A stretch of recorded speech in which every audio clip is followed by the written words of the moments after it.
3 invités chaque soir pour décrypter avec nous les mouvements de la planète marché. Et ce soir, j'ai le plaisir d'accueillir en plateau Gilles Guibourg, responsable des actions européennes chez AXA IM. Bonsoir Gilles, merci d'être là.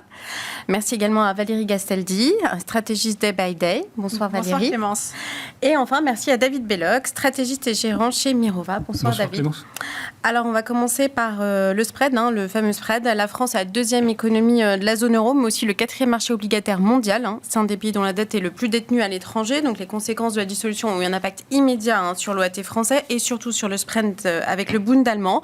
Il reste aux alentours de 73 points de base environ depuis une semaine, mais on emprunte maintenant plus proche du Portugal ou de l'Espagne que de l'Allemagne, soit un niveau d'un single œil à peu près, alors qu'on est encore pour l'instant en tout cas à moins. Alors, 3 questions pour vous. Cet écartement, est-ce qu'il est justifié ? Est-ce qu'il va évoluer dans les prochains jours ? Et à quel niveau vous fixeriez le niveau d'alerte ? Vous voulez commencer, Gilles ? Alors, est-ce que la réaction est normale ? La réponse est oui, sans doute. Ouais.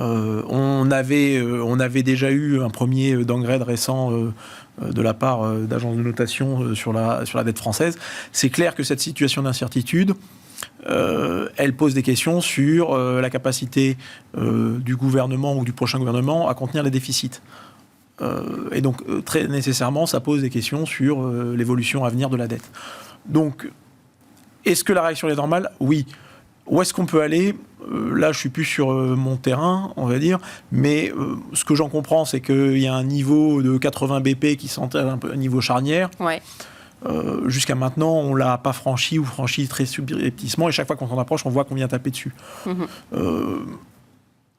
Pour le franchir de manière plus durable, j'ai l'impression qu'il faudrait une accumulation de mauvaises nouvelles ou vraiment avoir des résultats d'élection qui clairement envoient un signal que non seulement on va avoir pas un maintien des déficits, mais une aggravation importante. Et D'accord. La question, c'est dans quelle mesure ? Ouais. Ce qu'on est en train de voir, c'est que à l'approche de l'élection, toutes les mesures qui étaient très coûteuses, elles sont en train d'être démontées ou en tout cas amendées assez largement. Donc aujourd'hui, je pense qu'il est trop tôt, pour faire un pari là-dessus. Et sachant qu'en plus, notre métier, c'est pas de faire des paris. Oh, bien sûr, ouais. Donc voilà, il faut sans doute reconnaître qu'on va avoir encore un peu de volatilité à gérer. Et que de ce fait-là, dans les portefeuilles, il convient justement de se mettre en situation de pouvoir absorber cet excès de volatilité ou cette volatilité à venir qui va durer en réalité sans doute quelques semaines, voire quelques mois en tout cas durant l'été pour laisser au futur prochain gouvernement de tracer une feuille de route, quoi. D'accord. Valérie, votre avis, vous, sur la question, le spread, l'écart est justifié. La dernière adjudication s'est plutôt bien passée. La prochaine, elle sera entre les 2 tours. Le marché a répondu présent. Est-ce que... Alors, moi, je ne porte pas de jugement sur ce qui est justifié ou pas sur les marchés financiers. Tout est dans l'instant. Il n'y a pas de vérité. C'est un prix aujourd'hui, demain, il sera différent. Alors, effectivement, il y a un niveau clair à 80 points de base qu'il faudrait faire attention de ne pas dépasser. Il y a quand même de fortes chances pour que... on ne peut pas dire vraiment une victoire, mais enfin des votes un peu au-delà de 30% pour le Rassemblement national, ça soit quelque chose qui soit maintenant déjà dans le marché. C'est ce qui est attendu et le marché s'est adapté à ça. Si le Rassemblement national a plus que ça ne va pas changer énormément les choses. Donc, au lendemain de ce premier tour, normalement, il ne va pas se passer grand-chose. On peut aller pousser, donc vous disiez que ce soir on était à 75, on peut aller pousser justement à 78, 80 à vendredi soir, ça me paraîtrait assez logique. Ouais. Mais au-delà de ça, c'est bien. En revanche, c'est à l'issue du second tour que potentiellement les gens peuvent prendre peur et anticiper un second tour qui soit un petit peu inquiétant parce que les triangulaires entre l'extrême droite et l'extrême gauche, c'est très difficile de prévoir comment elles vont se dénouer. Enfin, qu'on ait le droit ou pas le droit d'utiliser extrême, en tout cas, dans ces triangulaires-là, ou même dans les face-à-face, pardon. Au deuxième tour, ça va être très difficile de prévoir le comportement des gens qui votent. Et là, bien entendu, ce que le marché n'a pas encore pris en compte, c'est potentiellement un programme à gauche qui arrive à faire passer des mesures, parce que leur programme est quand même assez dispendieux. Donc, ça pourrait faire bouger. je dis ça pourrait. Voilà. C'est pas pour ça que ça va se passer maintenant. Il faut quand même... sur les marchés financiers, quand on a l'impression que tout part à la catastrophe, c'est rarement à ce moment-là que la catastrophe survient. Voilà. Or là, quand même, le niveau d'inquiétude est élevé et il y a plutôt une forte chance pour que, si ça doit aller mal sur la France, comme suggérait Gilles, ça soit plutôt une accumulation de nouvelles et que ça soit quelque chose qui prenne du temps que quelque chose qui surgisse tout d'un coup pendant l'été. Donc en fait, la période de risque, c'est jusqu'au second tour et après, ça devrait se calmer. Pour un temps. Pour un temps. David, votre avis, vous, sur... je pense que le niveau actuel à 75 BP, il acte de fait le fait qu'on a plus d'instabilité politique, ça c'est une certitude. La prime de risque on était donc noté AA-, peut-être un peu surnoté par rapport à nos fondamentaux, justement parce qu'on avait cette stabilité politique en France. Et là, on voit qu'a priori, pour les prochains mois, voire prochaines années, on a un risque. On a effectivement un premier, un deuxième et un troisième tour. C'est-à-dire que si dès le deuxième tour, on a une majorité absolue, soit RN, soit Front de gauche, effectivement, on peut avoir un spike qui peut aller assez rapidement monter à plus de 80. On peut peut-être même atteindre 100, compte tenu du fait que le marché s'attend à ce que la France fasse des économies. On avait 10 milliards d'économies, a priori, pour le budget fin d'année. Et là, difficile, dans le cadre d'une majorité absolue, soit RN, soit Front de gauche, d'imaginer qu'on n'aura pas, au contraire, des dépenses supplémentaires et assez substantielles. Même si ils sont revenus en partie sur la promesse de campagne ces derniers jours. Donc, une instabilité politique par rapport à une potentielle démission de Macron, c'est pas à exclure complètement, soit dans le cadre d'une majorité absolue RN et Front de gauche, soit même dans le cadre d'un gouvernement de coalition, mais on a vu que ces trois blocs allaient du mal quand même à se mettre d'accord. Et donc, il pourrait y avoir ce risque, même si ça a été effectivement affirmé évidemment par le président. On a pour l'instant, je pense, des investisseurs étrangers qui regardent ça d'assez loin, qui ont des exemples passés qui sont plutôt pas trop mal déroulés, à commencer par Mélanie. Je ne pense pas qu'ils anticipent un éventuel départ de Macron, et je pense qu'ils ont en tête une coalition ou un gouvernement technique qui peut fonctionner. Compte tenu des trois blocs en présence, je me permets d'avoir des doutes, ou en tout cas une forte incertitude dans les prochains mois, pour qu'on ait cette coalition qui fonctionne et qui arrive à voter un budget acceptable pour les marchés. Donc je dirais qu'il y a une dissymétrie haussière, finalement assez peu de potentiel de baisse, peut-être 5-10 quand même, en fonction des scénarios. Et par contre, il y a clairement une symétrie à l'écartement, mais quitte à ce qu'elle se manifeste et se réalise dans les prochains mois. D'accord. Si je peux ajouter quelque chose, ce qui est intéressant, c'est que quand Liz Truss a été élue, qu'elle a présenté son mini-budget, etc., l'écart de taux entre l'Angleterre et l'Allemagne a explosé dans des proportions bien plus importantes que ce que l'on a vu pour la France. Et on est à nouveau au même niveau. Sauf qu'on n'a plus la même première ministre et on n'a plus le même type de discours, etc. Donc en fait, c'est juste pour... Et le FTSE a beaucoup monté. Voilà, c'est juste pour rappeler qu'il y a une combinaison de possibilités qui est extrêmement large et qu'aujourd'hui, un écart de taux au-dessus de 80 bips, c'est un risque majeur.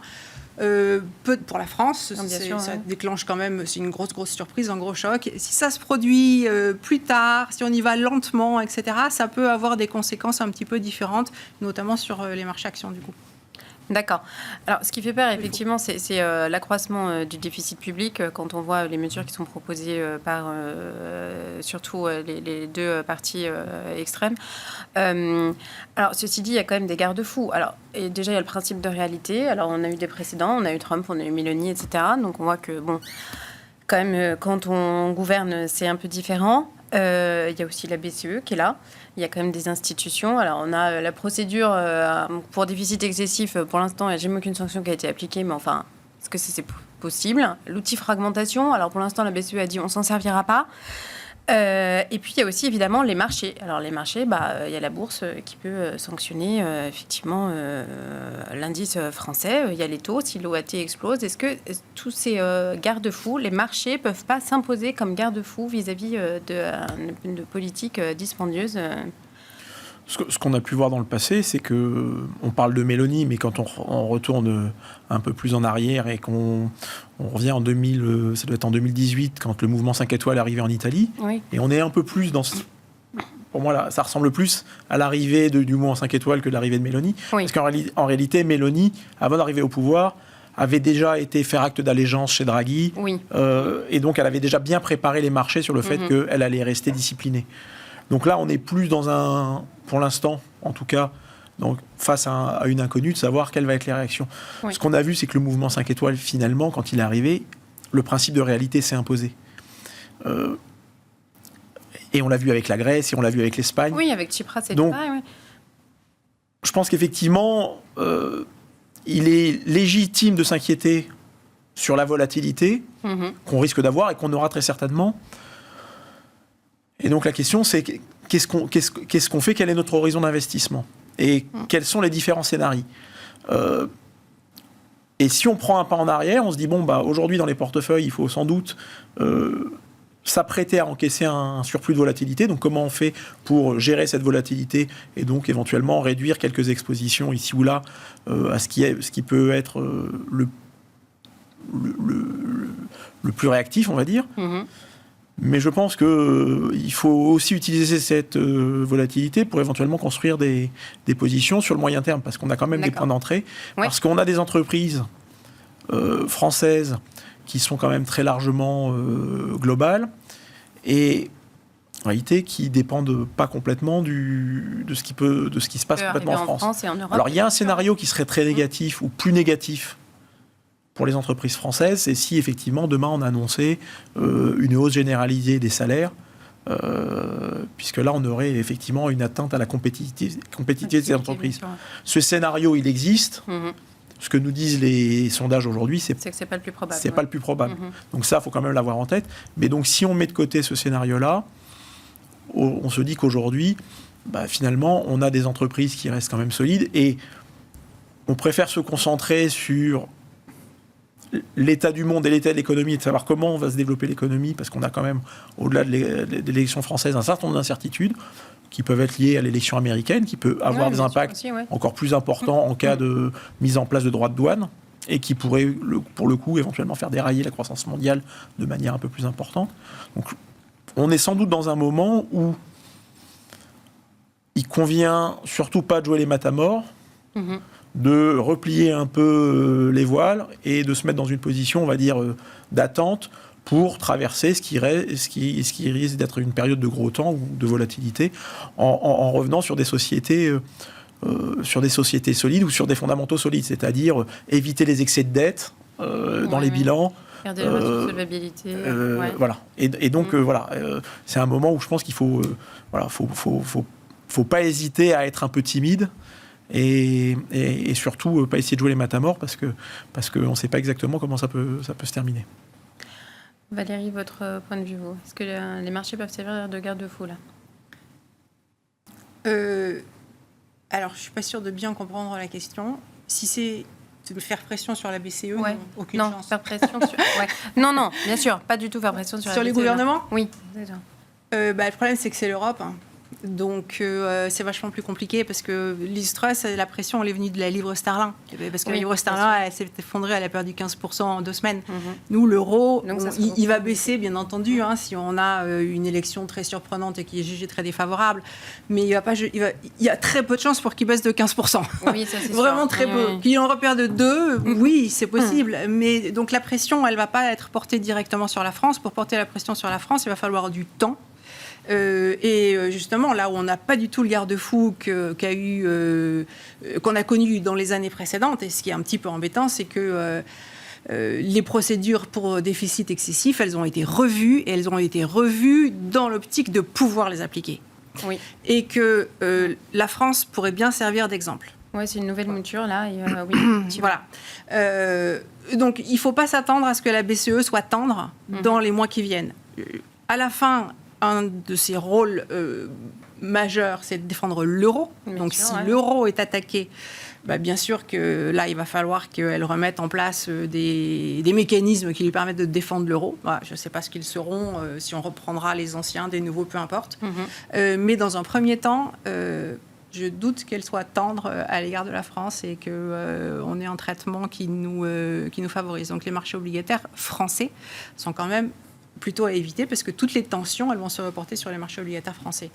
Voilà. Et après, comme disait Gilles, cela dit, les marchés actions, c'est beaucoup plus difficile à évaluer. Enfin, le fait qu'on soit en Europe, que le CAC 40, ça soit quand même beaucoup d'entreprises qui exportent. Bien sûr, et qui n'ont pas forcément un chiffre d'affaires en France, loin de là. C'est pas facile de décaler, et que potentiellement la vitesse de tous ces événements va être ralentie par le fait qu'on est en Europe et qu'il y a beaucoup de mécanismes d'ajustement de marché qui sont contraints par l'euro.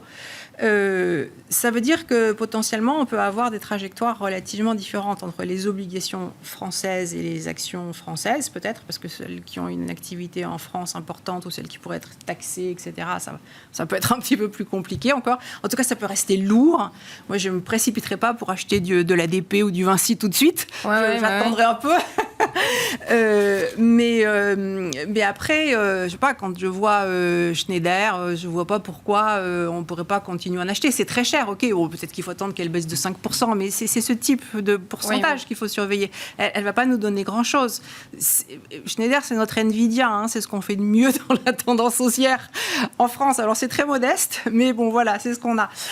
Donc c'est pour dire que de la même façon que sur Nvidia, quand elle baisse de 10%, mais c'est après en avoir pris 100 en quelques semaines, c'est peut-être tout ce qu'elle va faire comme baisse. Bon, Schneider, quand elle perd 5%, c'est peut-être une opportunité super. Pour le moment, en tout cas, je ne peux pas dire autre chose. Donc, je pense vraiment que là, on ne peut pas avoir de raisonnement à l'emporte-pièce. C'est ce qu'on voit sur la dette française par rapport aux autres dettes, c'est tellement différent que... voilà, il faut tout traiter au cas par cas et donc les choses vont prendre du temps à s'organiser en Europe, mais avec une pression sans doute qui va monter sur la France. D'accord. David, est-ce que vous pensez qu'il y a des garde-fous sur la dette française Alors, il y a les marchés taux, les marchés actions. Au sein des marchés actions, effectivement, les valeurs internationales de qualité, les valeurs domestiques, celles les plus touchées explicitement par les programmes. Bon, pour ce qui est du marché de la dette française, l'activation du mécanisme, ce qu'on appelle TPI, en fait, de la BCE, pourrait effectivement clairement jouer son rôle de garde-fou, mais il faudrait que ça soit un écartement des spreads injustifié. Oui. C'est-à-dire qu'il faudrait que ça soit une spéculation des investisseurs internationaux sur la dette française. C'est pas le cas aujourd'hui. Ce qui, pour l'instant, on ne sait pas. Pour l'instant, on ne sait pas. On attend que le budget soit voté, on attend de voir quelle coalition ou quel gouvernement son attitude vis-à-vis des Allemands, vis-à-vis de l'Europe. Est-ce que en Meloni-like, ce gouvernement serait prêt à rentrer dans les clous par rapport aux exigences de l'Union européenne et des partenaires? Bon, il y a énormément d'incertitudes, mais si effectivement le spread doit ou devait s'écarter suite à un bras de fer musclé entre le nouveau gouvernement et l'Union européenne, face à des dépenses non financées et une trajectoire de dette insoutenable, on peut comprendre que nos partenaires européens ne nous suivent pas et on peut comprendre que la BCE utiliserait cette hausse de spread et les marchés pour faire pression sur l'État français. Donc ce que je veux dire par là, c'est que c'est pas le scénario central et on a le temps effectivement d'ajuster, mais le mécanisme de TPI ne serait pas tout de suite appliqué en cas de stress. Un scénario un peu plus probable, effectivement, c'est des dépenses révisées à la baisse, donc peut-être pas les économies voulues, mais enfin en tout cas quelque chose d'acceptable, qui justifie un spread aux alentours de 80. Donc un coût de la dette peut-être par rapport aux Allemands supérieurs, mais compte tenu de la baisse des taux, finalement, ça ne va pas impacter vraiment les finances publiques, d'autant plus que on a 100 milliards à refinancer sur 285 cette année. Ça représente 10% de notre dette totale, à des niveaux de taux qui finalement sont inférieurs à ce qu'on avait l'année dernière. Donc le coût vraiment sur les finances publiques à ce stade, c'est gérable.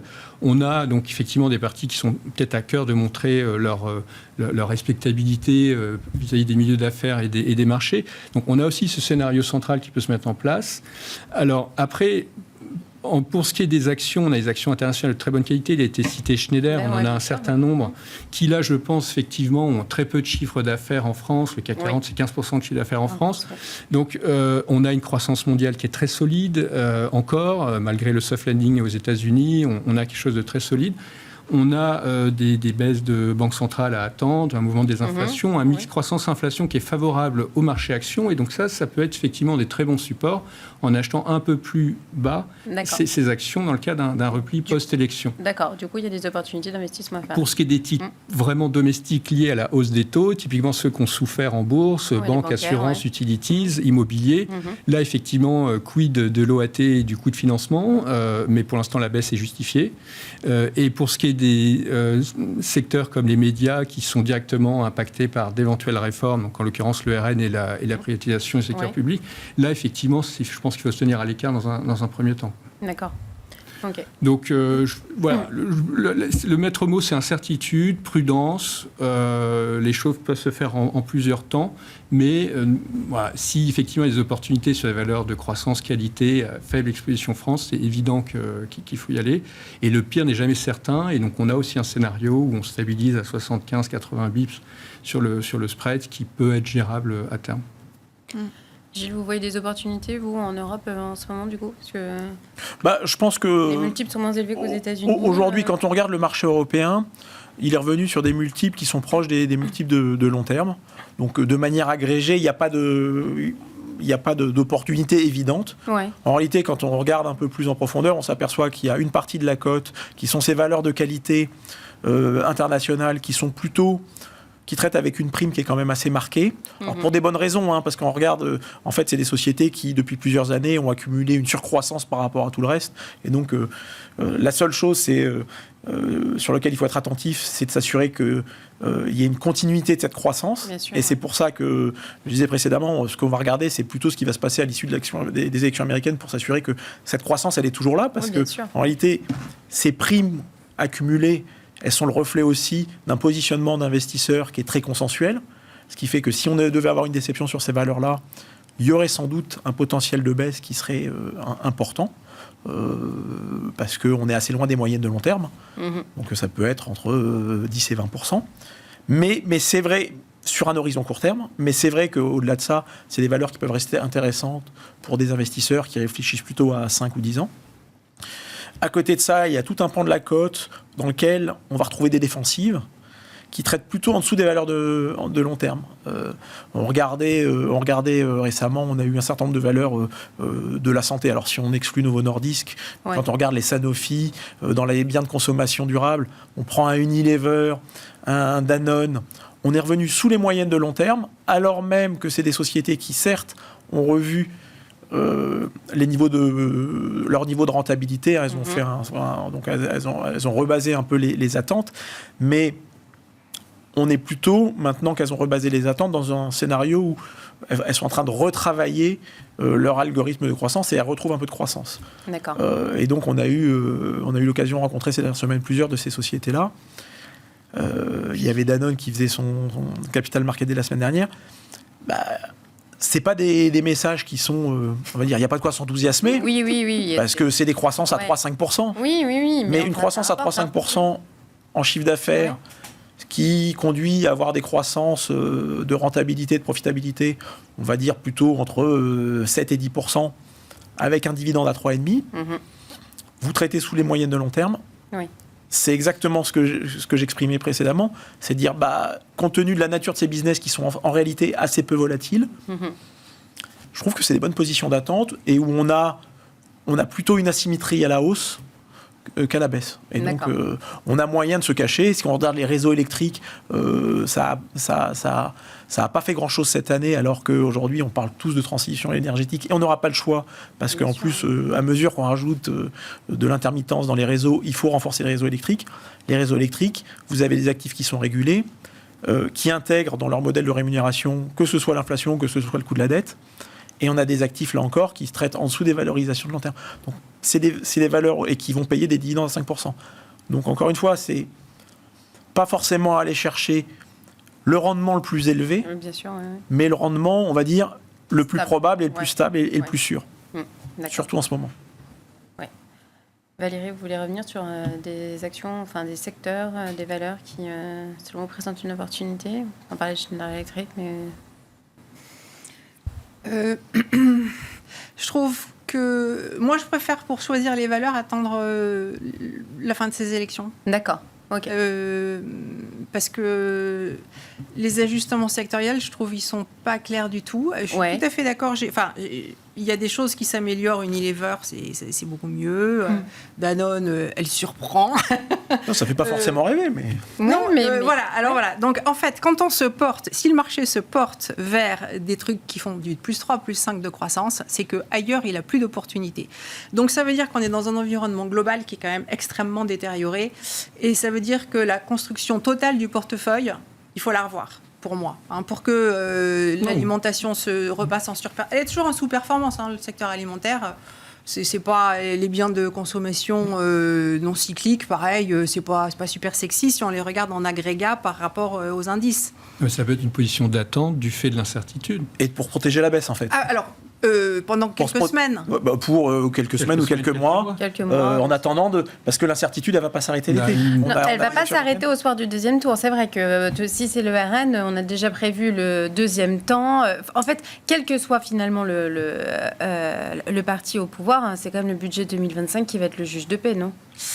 Eh bien justement, ça va prendre plus de temps. Moi, je pense qu'en termes de rythme, début juillet, on aura anticipé le pire et on aura soit le pire qu'on a anticipé, soit peut-être un peu mieux, ou en tout cas une incertitude positive, si je peux parler d'incertitude, en tout cas un soulagement.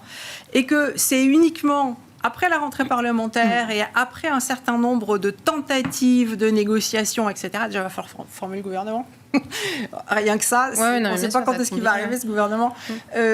Donc, pendant tout ce temps-là, comme il y a plein de choses qui ont été massacrées, comme pour le moment, le marché américain ne nous met pas particulièrement de pression à la baisse, ça monte et voilà. Je suis pas sûre pour moi que les risques y soient pendant l'été. Moi, je verrais plutôt. Moi, je pense qu'ils sont bien au-delà de l'été, mais c'est pour ça qu'on est dans une période d'incertitude qui va durer et que comme on ne sait pas forcément la timer, c'est de se dire là, on va rentrer dans une eau de turbulence qui va durer et donc on se met dans une position de pouvoir passer ces quelques mois où on va limiter. On va se protéger contre une baisse extrême qui n'est pas certaine. Mais il n'y a pas de raison non plus de s'envoler. C'est que compte tenu de l'incertitude, on peut avoir un rebond ponctuel, mais il n'y a pas de raison de s'envoler. D'accord. Parce qu'on a encore des incertitudes sur la croissance et qu'on va avoir des incertitudes dès la rentrée avec les élections américaines. Et donc, pour moi, il est très peu probable d'imaginer le marché qui puisse s'envoler fortement. Je n'aurais pas forcément la même approche sectorielle entre l'Europe et les États-Unis. Oui, voilà. On va parler l'Europe, on est en phase d'incertitude. Donc la France, c'est 20% de la croissance européenne. Il y a un effet contagion, on en a parlé. On a une surperformance des cycliques très nette depuis le début de l'année en Europe. On valorise les cycliques comme les défensives en agrégé, alors qu'historiquement, les défensives ont une prime par rapport au marché et par rapport aux cycliques. Donc, ça a du sens. Alors, on a cité effectivement le secteur pharma, qui en plus de ça a exposé le dollar, et un parfait hedge contre les risques politiques, géopolitiques.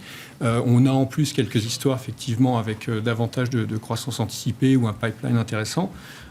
Donc, il y a un argumentaire pour aller vers plus de défensives au sein des marchés européens, aller peut-être un peu moins de France et un peu plus de UK, par exemple, pour les élections le 4 juillet. Je pense que les élections peuvent constituer un catalyseur positif pour le marché UK, et particulièrement peut-être pour les petites capitalisations anglaises.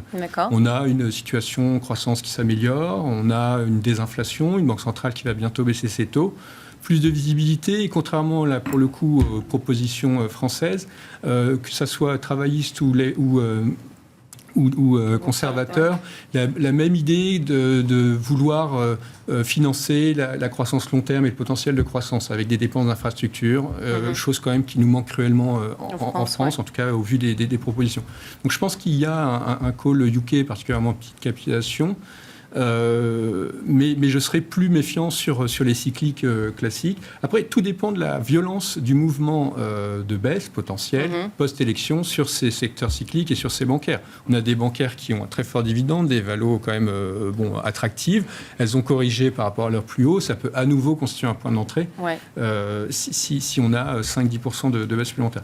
Aux États-Unis... Oui, on y va ou pas? Le marché est très différent. Le marché aux États-Unis, moi, ce que j'apprécie avec les États-Unis, c'est que je pense que le mouvement de désinflation va perdurer. Je pense qu'on va rentrer dans les clous à 2% d'inflation l'année prochaine. Donc on a une banque centrale qui a maintenant la possibilité de baisser ses taux de manière plus sereine dans le cas d'un ralentissement du marché du travail.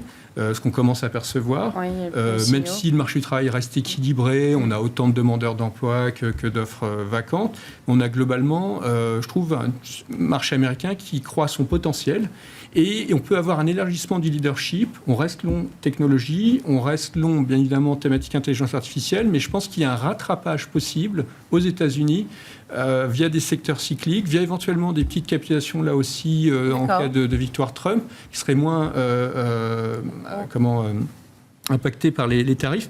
Donc on a encore des opportunités sous la surface aux États-Unis avec un potentiel de croissance de bénéfices et de marges non exploitées, je pense, et non réalisées sur une partie de la cote aux États-Unis. D'accord, même si les PER sont très élevés, on peut quand même aller voir. Les PER sont élevés pour la techno, 28, 7 points d'expansion de multiples, mais une très forte croissance, très forte marge, donc justifiée à ce stade. Bon, il faut valoir continuer à délivrer. Sur le reste de la cote, on a une valorisation qui est à peu près en ligne avec historique, sur une situation macro ou croissance mix-inflation qui est quand même très solide. D'accord. Et un marché qui est immunisé contre les risques européens, contre même pas mal de risques géopolitiques, qui est surdétenu par des ménages. 6 ménages sur 10 détiennent des actions américaines, c'est quand même quelque chose de très très solide. Donc à ce stade, ça ne me semble pas irrationnel d'aller constituer une poche, effectivement, encore malgré les niveaux de valorisation sur les États-Unis. D'accord. Valérie, qu'est-ce que vous en pensez, vous ? Le marché US, c'est une opportunité d'investissement en ce moment oui, c'est pas possible de pas y être. Je suis tout à fait d'accord. Bon, après, ce qui est toujours compliqué pour les gens, c'est que c'est quand ils n'ont pas encore acheté et qu'ils doivent acheter des valeurs qui ont déjà beaucoup monté. C'est ça. Voilà. Et là, bien entendu, ça exige quand même un petit peu de professionnalisme parce qu'il faut savoir gérer un risque. Il ne faut pas acheter et puis attendre pendant 6 mois parce qu'il faut gérer le risque. Donc, il faut acheter la bonne quantité et il faut acheter avec un stop. Il faut réessayer si ça ne marche pas. Enfin, il faut vraiment être tactique dans ce type de situation sur les valeurs qui ont beaucoup monté. Mais on entend beaucoup dire que le marché américain ne monte que parce qu'il y a 4 valeurs, je l'exagère un peu, qui montent. Avant de venir, j'ai regardé le Dow Jones. Bon, ok, il ne fait rien, il ne monte pas. Oui. Mais ce n'est pas du tout les mêmes pondérations. Bon. Mais dans le Dow Jones, qui a 30 valeurs, c'est facile donc de vite comprendre le Dow Jones dans ses dynamiques individuelles. Mais en fait, il y a 14 valeurs qui sont en gros au plus haut historique. D'accord. Quand je dis au plus haut historique, elles n'y sont pas ce soir, mais au cours des 4 dernières semaines, elles ont fait un nouveau plus haut et la consolidation depuis, elle est vraiment mineure. D'accord. Okay. Donc, cette hausse... Alors après, il y a plein de valeurs qui se sont carrément effondrées. Enfin, Mais donc, cette hausse, on ne peut pas dire qu'elle soit complètement malsaine. Le problème, c'est sur certains indices, des concentrations de pondération. Oui.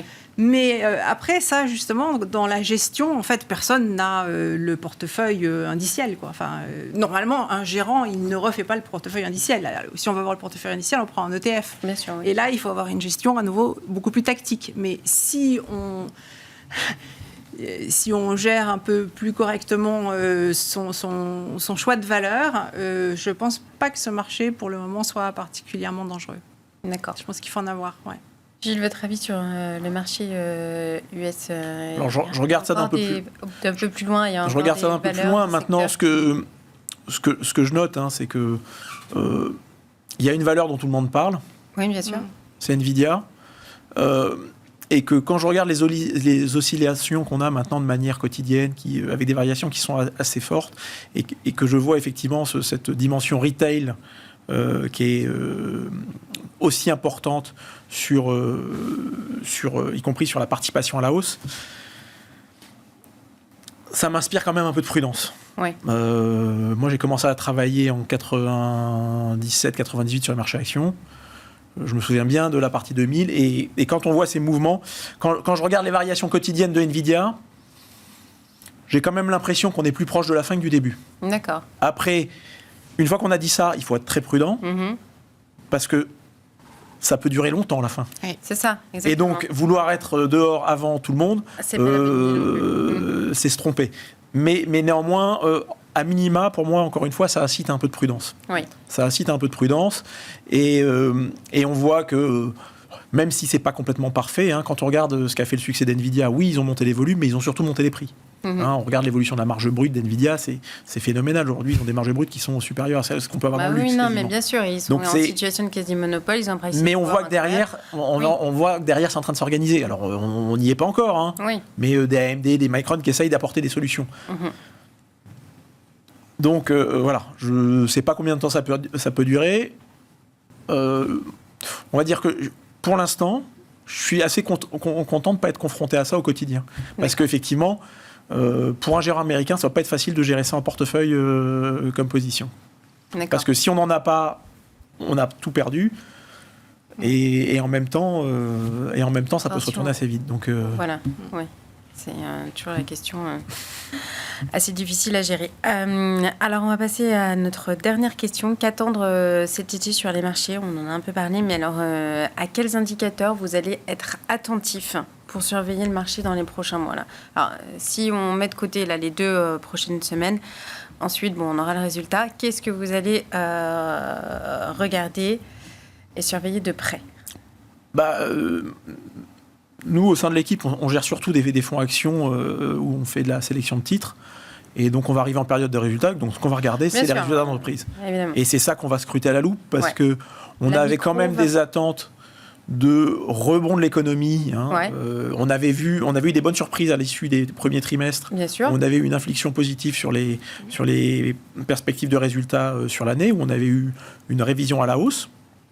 Qui nous a ramené peu ou prou sur les niveaux de début d'année. On avait commencé par avoir des baisses. Et on avait un message des entreprises qui était plutôt constructif sur la deuxième partie d'année en disant on a un rebond qui se profile pour la deuxième partie d'année. Tout à fait. Depuis, on a eu la baisse des taux de la BCE. Voilà. Normalement, hors ce risque politique, il y avait un boulevard pour que tout se passe bien. Mais donc, on va voir, il va être important de voir si ce rebond il se confirme. Est-ce que cette reprise, cette embellie qu'on a vue, c'était lié à des effets de restockage ? Parce qu'on avait tellement baissé les stocks qu'il a fallu à un moment donné réaligner les stocks avec la production.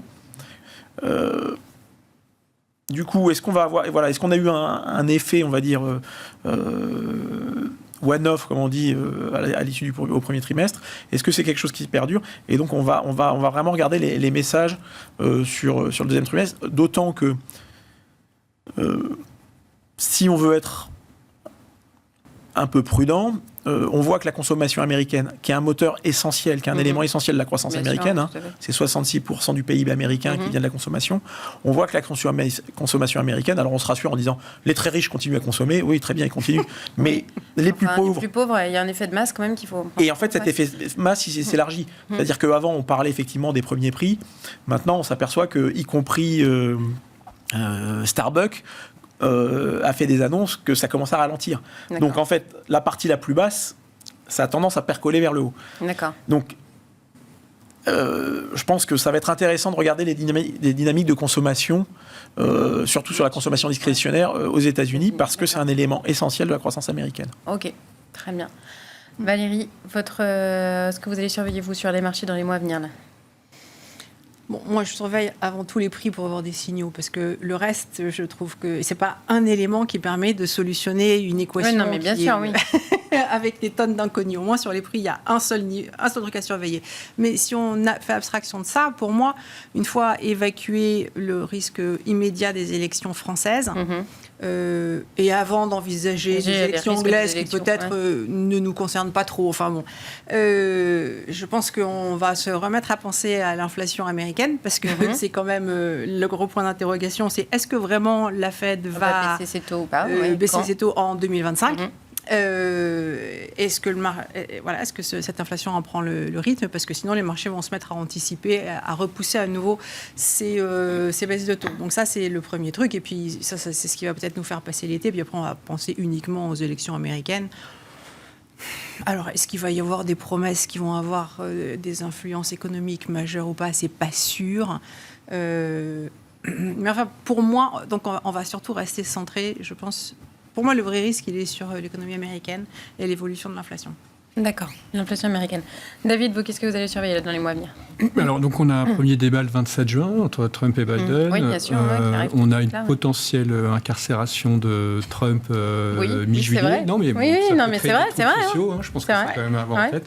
Oui, c'est vrai. On va avoir la désignation des candidats. Donc, moi, je pense que l'élection américaine et l'économie américaine, effectivement, passer les troubles d'élection française, va peut-être à nouveau concentrer les regards. On a bien évidemment la saison de résultats qui est clé, qui devrait être bonne au vu de la macro et de ce que les boîtes sont capables de délivrer. Mais par rapport à cette élection américaine, il y a à nouveau un risque qui est donc les fameux tarifs en fait, que proposent les candidats. Oui. Et l'impact que ça peut avoir sur le commerce mondial, sur les actions et sur les entreprises européennes. Oui, bien sûr. Les tensions que ça peut avoir vis-à-vis des Chinois. Et je pense que faut voir jusqu'où, dans le cas des débats et des propositions, ils sont prêts à aller, mais ça peut créer là aussi des remous. Parce que indépendamment de ce risque d'inflation lié à ces tarifs ou aux propositions de la campagne, je pense que la trajectoire de l'inflation américaine est plutôt favorable et plutôt en ligne avec des baisses de taux de la Fed d'ici la fin de l'année. C'est la vie générale. C'est pour ça que, pour moi, c'est également oui, mais c'est également ce que les chiffres nous racontent pour l'instant. Oui. On suivra ça de très près. Alors, merci beaucoup. Merci d'avoir été les invités de Planète Marché aujourd'hui. Merci à Gilles Guibourg, responsable des actions européennes chez AXA IM. Merci Valérie Gastaldi, stratégiste Day by Day. Merci David Belloc, stratégiste et géant chez Mirova.